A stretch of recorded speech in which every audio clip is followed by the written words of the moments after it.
The Perfect Dictatorship, China in the 21st Century, by Stein Ringen, Hong Kong University Press. Chapter 2, What They Say. All human activity is guided by ideas that make sense of choices and actions. We create ideas to give ourselves meaning and reassurance. And once ideas take hold, they work back on us to shape our thinkings and doings. In collective activities, such as in governance, shared ideas, often referred to as political culture, condition collaborative action. The force of ideas is strong, both when they are right and when they are wrong, said the economist John Maynard Keynes. Ideas are more powerful than is commonly understood. Indeed, the world is ruled by little less. When we ask of what kind a state is, the first step towards an answer is to explore the ideas that inform its governance. Governing ideas are signposts or commands. Signpost ideas are indications for public policy. The authoritarian leaders in South Korea had modernization as their guiding idea.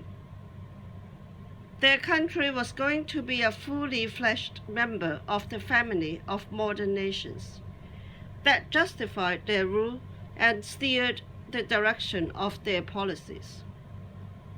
Commanding ideas define more strongly than signposts the purpose of governance and separate right from wrong policies with force and authorities.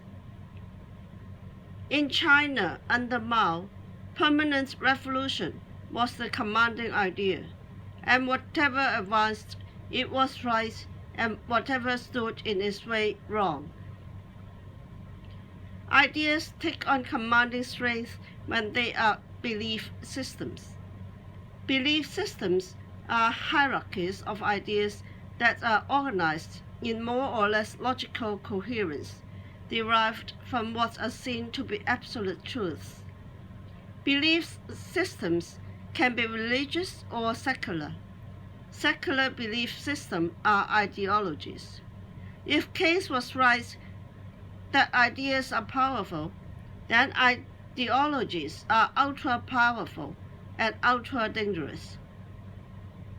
Ideologies take command, as can be seen in the devastations and misery that committed regimes have brought down upon peoples, countries, and civilization under ideological banners.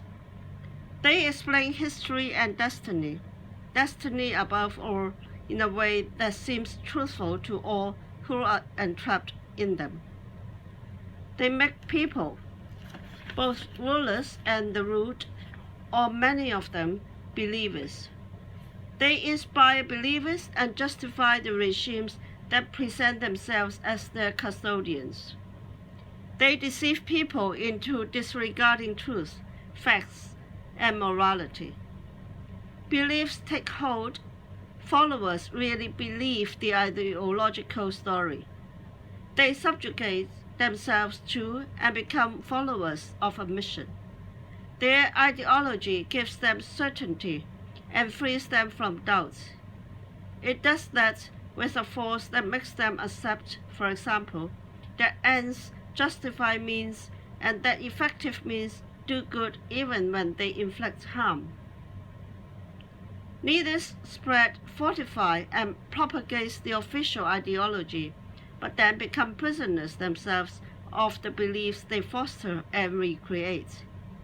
When you allow ideology to reign, you become its tool and as much as it is yours. A system of ideas is ideology when it has this force or belief. It is not enough that it is an opportune story that political leaders pay lip service to. A political ideology is derived from a notion of destiny or utopia. That notion serves as the ultimate purpose and justification of rule. The Chinese leaders pay lip service to Marxism-Leninism and Mao Zedong thought, but that is not to say that these are principles they believe in an ideological legacy. That is not necessarily to say that there is nothing they believe in, and that they have not absorbed other ideas to justify themselves, ideas which in turn may be taking on ideological strength. All regimes use narratives to present themselves to their people and to the world, but narrative is not ideology. A narrative becomes ideology when it is sophisticated, durable, contains a story of historical mission, and attracts the force of belief. The Chinese leaders are reticent and circumspect in explaining themselves. They are clearly ambitious, but often cautious with clear language. We know that they think they are special. Their institutions have Chinese characteristics. But you are unlikely to get a Chinese leader to stare you in the eye and say with the precision, "This, A, B, and C is what we aim to make." But we have hints to go on about how they themselves think. We do not know their minds, but we can reasonably formulate some hypothesis about what they are in business for, as they themselves understand the purpose of governing.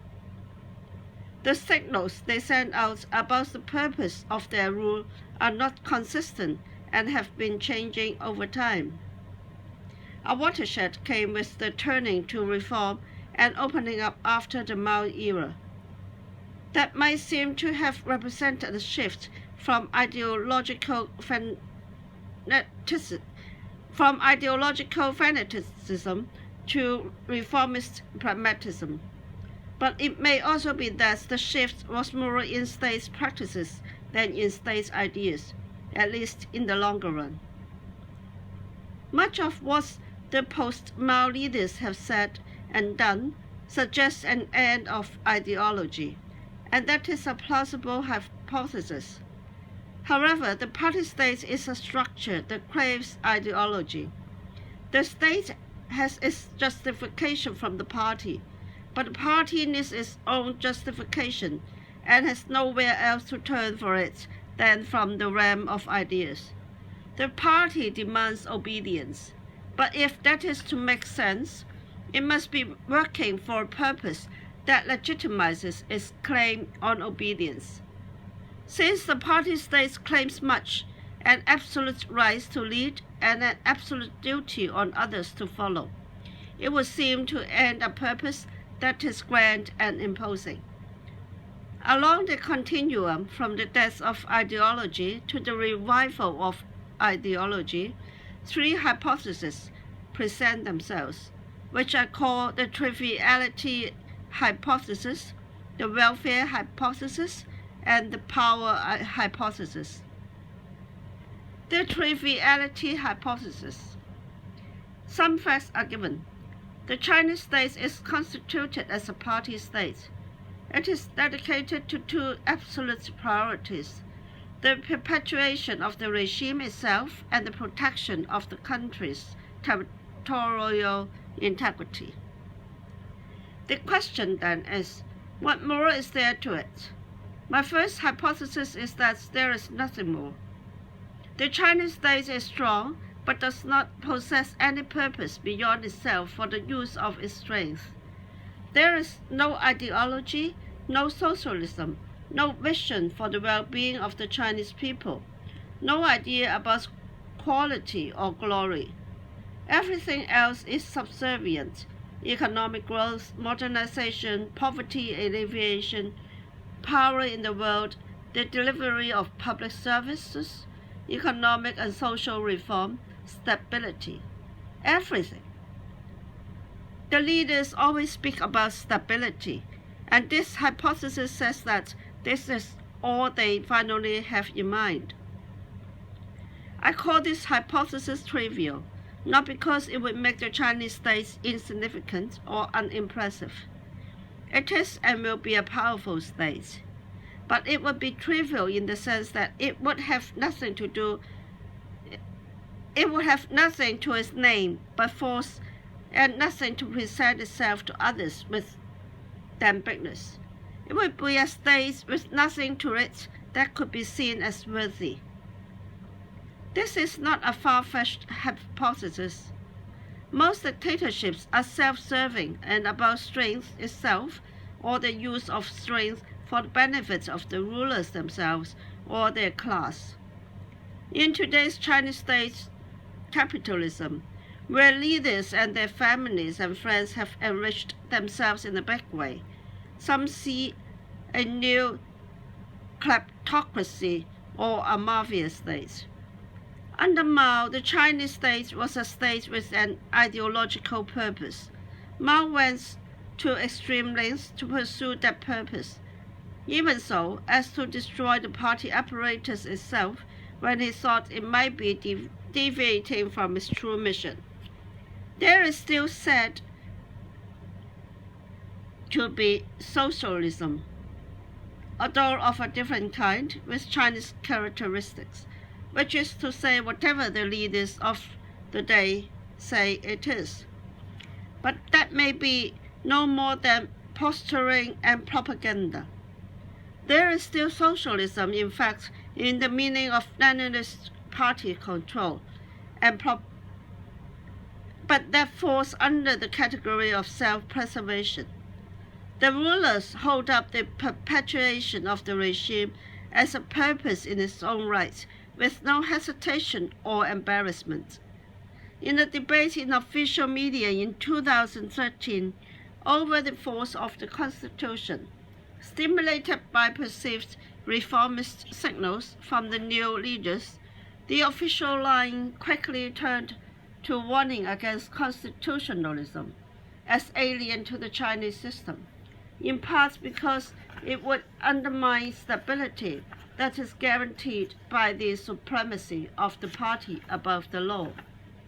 Political leaders after Deng has been collective and in the hands of relatively colorless bureaucrats, and it may be beyond the capacity of moral purpose. And it may be beyond the capacity of a cabal of technocrats to imagine a vision for themselves and to articulate any sense of moral purpose. No observer will find any difficulty in reconciling much of what can be seen in action from the regime with a theory that its business is the preservation of itself and little more. The triviality hypothesis is consistent with the state being a party state, applied to China. This hypothesis says that a state constituted as a party state has turned away from ideology and made self-preservation its purpose. That state would then retain and not shed the party state structure, since that structure gives it an unequaled apparatus of control. A trivial state is not the same as a weak state. Military dictatorships, as we were once widespread in Latin America, or for example, as until recently in Myanmar, can be as ruthless as they come and use force without mercy. But they are still trivial. A state that is dedicated to its own promotion makes itself as strong as it can be. Pursuing strength is not evidence that the state is not trivial. If the Chinese state is trivial, it is trivial in strength. Nor is trivial state necessarily a passive state, or even likely to be passive.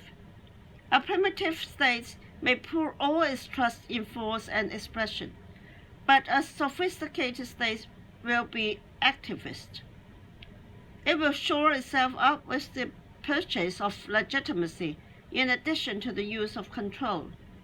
The Chinese state now is, in this meaning, sophisticated one. Indeed, it may be argued that the transition in state practices that has followed from reform and opening up is rather in more sophistication than in less dictatorship. This Chinese state is clearly activist. It is pursuing economic growth in a big way. This is why observers are ultra-sensitive to any sign of weaker power, of weaker growth. A decline in the official growth rate from, say, 8 to 7% is no big deal economically, but is significant in China because it goes to the core of the state's claim on legitimacy.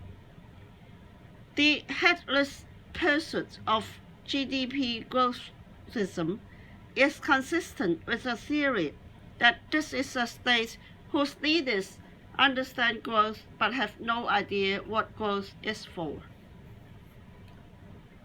The sophisticated state is likely to be activist across the board in public policy. It wants order and stability, and it will want to be seen to be effective. It is likely to display as impressive a range of policies as its resources allow in everything from defense to social security. These policies will, however, be limited in content in the sense of being self-servingly for the state as such and for its legitimacy. The trivial state is non-ideological. The state is not an instrument for any higher purpose or idea. It is for itself as the ability and nothing else. That does not mean that state leaders may not speak ideological language when that is useful, or, for example, cloak themselves in a fancy national narrative. But state policy will not be committed to the advancement of an ideology. The Chinese leaders do indeed speak ideological language. They are socialists in all their doings. But does that now contain any reality to which they are bound and committed? Or is it just window dressing for reasons of tradition and expediency? For the people, a trivial state is not necessarily a bad thing.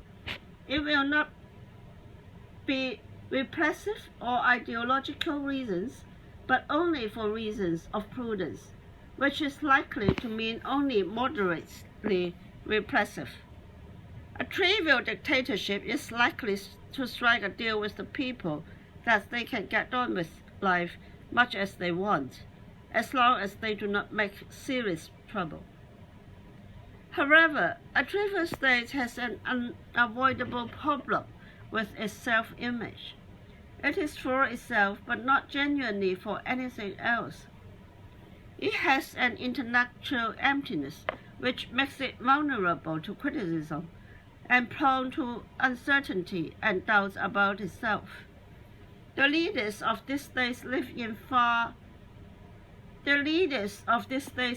fear because they know that they are without legitimacy beyond what they can buy with posturing, rewards, and public policy bribery.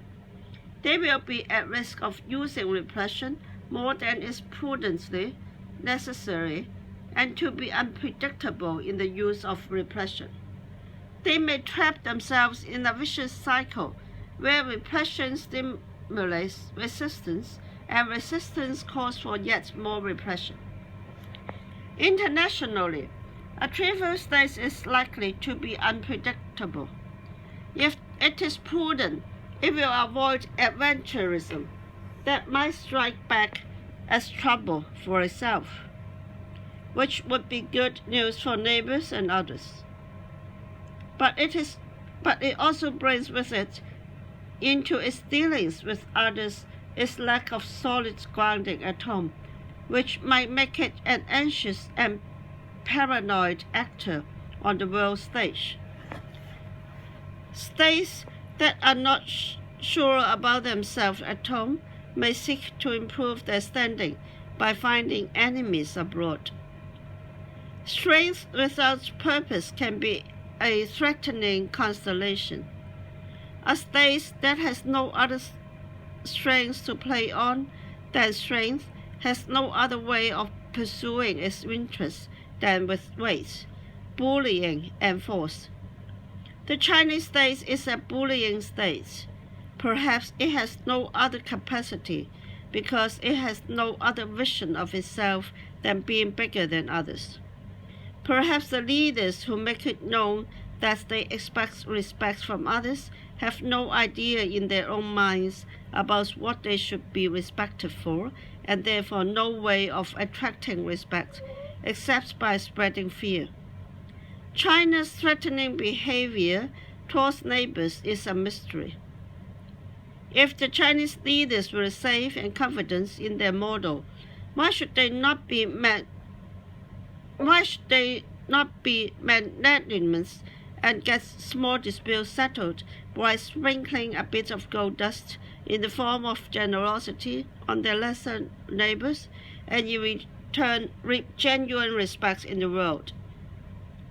Since one way of shoring itself up at home is to be forceful outside, a state that is trivial at home is exposed to making itself aggressive abroad. A state that relies on hard power only will be an exposed state, however big it be, and may for that reason again be dangerous. At home it will remain despised if feared. It will lack any authority of purpose and will know that its population may be subservient but not a partner. Whereas it will have to hold that population under control with repression, since it will be unable to make its people follow us by volition. Abroad, it may find other states fearful of its strength, but not respectful of its qualities. It may be able to advance its interests, but it cannot aspire to genuine leadership, because there is nothing in it that will attract admiration from others and inclination to follow. All states pursue their interests and use whatever strength they have, but not all states define their interests narrowly, and not all states are limited to relying on force to advance their cause. Some states define themselves by some purpose or mission that in some meaning goes beyond self-interest. My triviality hypothesis says that in the Chinese case, the state is its own purpose, and that there is nothing more or less to it. That may be the case for other states as well, but there are also states that are inspired by a sense of purpose. An obvious example is China's nemesis, the United States. This state and its policies are, say the leaders, dedicated to the protection and promotion of a set of values such as freedom and democracy. The American state presents itself to the world as a strong state and as willing to exercise its strength, but not only that. It is also a state that stands for certain principles which are promoted to being of broad nature, of broad virtue. This is sometimes a source of criticism of the American state as an imperialistic one. It is seen to be zealous in pushing its values on others. But when others look to the United States, they do see a state that stands for something. They may like or dislike it, but there is something there: principles, values, ideas, and purpose. Another example would be from the Scandinavian countries. Here the state embodies a model which combines high productivity in the economy with a social system of solidarity fairness, and equality. What gives these Scandinavian regimes identity in the world is not that they are protecting their interests. All states do that, but that they represent principles which they and others think merit respect, and do so with success. In both the American and Scandinavian cases, there are benefits to the states of shrouding themselves in a flock of ideas. The United States is a world power by force of both strength that generates fear and cultural ideas that generates admiration and sometimes envy. The Scandinavian states have moral clout internationally than they should by force of power, because they are admired or at least noticed, and because their model serves as a moral reference in global discourse on the management of modern capitalism. The trouble with the triviality hypothesis in the Chinese case is that, although a trivial party state is not an impossibility, party statism has its own logic in which the absence of ideology would seem to represent a troubling void. The party that claims supremacy needs justification. It must make it credible that there are reasons why it should be in control and why its rule should continue. Stability for the sake of stability is not much of a story to go out to the people with, or for the regime to boost its own self-confidence, certainly when it is aligned with the burdens of dictatorship. Stability on earth for a heavenly purpose, on the other hand, is something to fall back on and to make the demands on obedience from a forceful structure of control meaningful. The welfare hypothesis.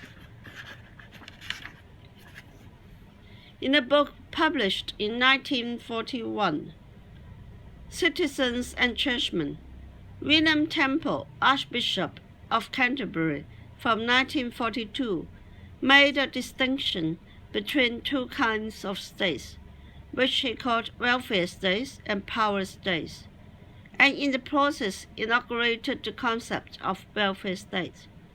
Welfare states were then the democratic ones, and power states the communist and fascist ones. In welfare states, the purpose of rule is to advance and protect the well-being of citizens. In power states, the purpose is to perpetuate the might and glory of the nation and its destiny, while citizens are subordinates in a duty to serve the state. The difference is in the idea of state-society relations, whether the state serves society or society is made to serve the state, whether or not to return to George Orwell, rule is for the cause of the common people. In welfare states, the common people are cause and the state an instrument for their good. In power states, the state is cause and the common people reduced to instrument for its perpetuation. My second hypothesis is that the Chinese leaders are forging a welfare state of their own, making out of reform and opening up. Even if China is not a strong component of social protection to its public policy. This hypothesis is supported by the building in recent years of, in many ways, an impressive social state. In providing public goods in transitional China, Tony Saich considers recent developments in social security and health care up against established welfare state theories and sees much in China that is recognizable through a welfare state lens. Within China, regime insiders who are social reformers interpret the country as being on a welfare state path. For example, Zheng Gongcheng, who is a professor of social security studies at Ringen University and a member of the Standing Committee of the National People's Congress. In his book China's Social Security During 30 Years, sees the social state that is now taking form as a building block to realize in China's welfare society by the centenary of the revolution in 2049. The hypothesis says that there is more to the Chinese state than self-preservation, and that the leaders are seeking to realize an idea of purpose. That idea is in the nature of being a modern signpost rather than a system of ideological force. It is a benevolent idea, and since it lacks the force of ideological command, it represents the Chinese regime as a pragmatic autocracy. China is modernizing economically. Non-market socialism is a thing of the past. Now the order of the day is competition and inequality, but also social security, the standard paraphernalia of welfare capitalism. Any idea of a communist route to socialism is abandoned. The party still labels itself communist, but that's just historical language. However, although modernizing, China is modernizing in a way that is different from other paths before it. Just what that means is not entirely clear, but there is no lack of assertiveness in the leaders' claim that they have their own model.